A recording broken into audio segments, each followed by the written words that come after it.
My favorite topic as a student, I mean, going all the way back to like small child, was history. It's always been history.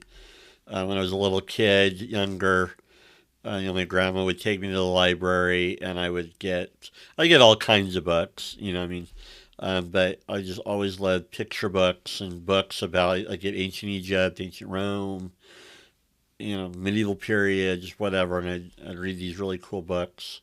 I mean, obviously, as I got older, I got into history books, and my family would get me books for Christmas, my birthday. One of my favorites was a day-to-day almanac of World War II. Loved it, and so it was really good. One of my favorite sports history books was Baseball's Greatest Moments. I just loved it, and I think I, I think I lost it. I may have to go refind it. But I've always loved history. When I was a kid, I'd always want to know where things had been. My dad would always go around and say what used to be here, and I just always ask. And I was always fascinated by the past and where we've been, and like my grandma, grandpa's, talking about things. I helped my grandma. One of my grandmas was big into family history. I helped her as a teenager a lot. I was one of the few grandkids that would sit and listen to the whole time of her telling stories about family history. I was very interested in it. I um, just have always loved it. I knew that I mean, as a teenager in high school, I knew I wanted to teach history as a profession. That's what I wanted to do, teach history as a profession, and so I've always striven for that. As a kid, I come from a long line of teachers. Uh, Two of my four grandpas were teachers. I have a couple uncles that are college professors. Um, I had a lot of examples of not just school teaching, high school uncles, high school, elementary school, but also college. My uncle Jay, um, massive career in education, not education, in economics, in higher education. My One of my aunts would take me to her college classes at Arizona State University, and then I think actually before that, like my aunt, she went to BYU when I was a younger child. We lived in Utah for a little bit. She'd take me to BYU, and then later on we all moved to Arizona again. I've gone back and forth, but lived in Arizona, and she'd take me to college classes at Arizona State University. And so I've always been enamored of higher education and the college campus life. I loved my college experience.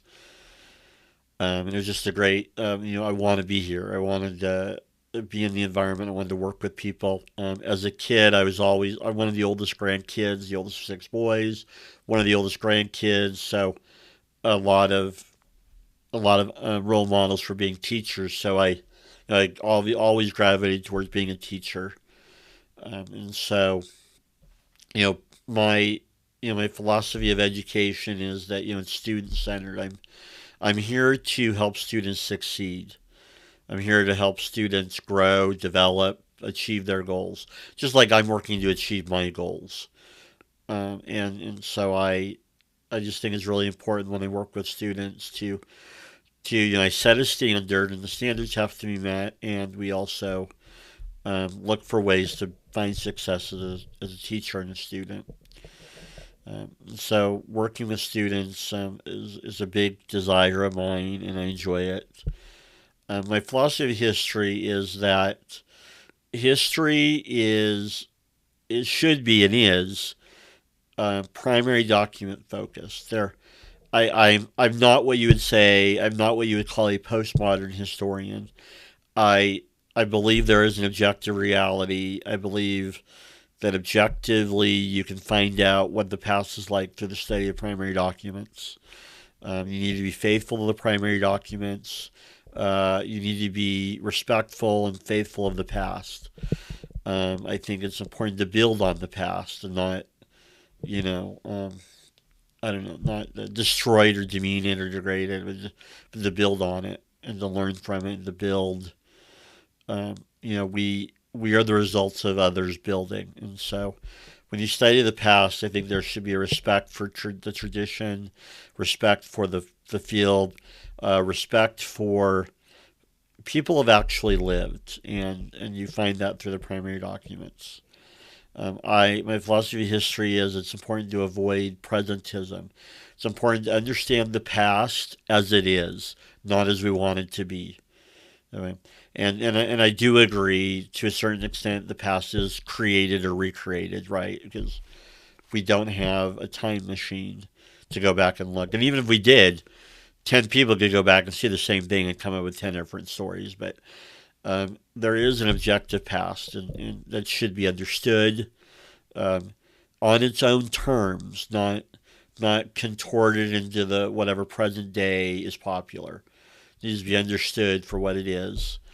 Um, so I with my students, they learn history. They learn to understand the past. They learn to build on it. They learn to gain something from it. They learn to understand human nature. When you study history, you're studying human nature. You're studying human beings. And so I encourage my students to think about that and critically think about where they came from, where they're going, why they're here.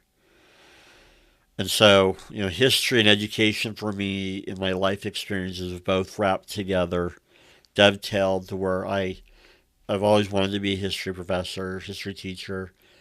I've always wanted to do it. I've always wanted to work with people and students. Um, I've always loved the college campus life. I love it, and it's important.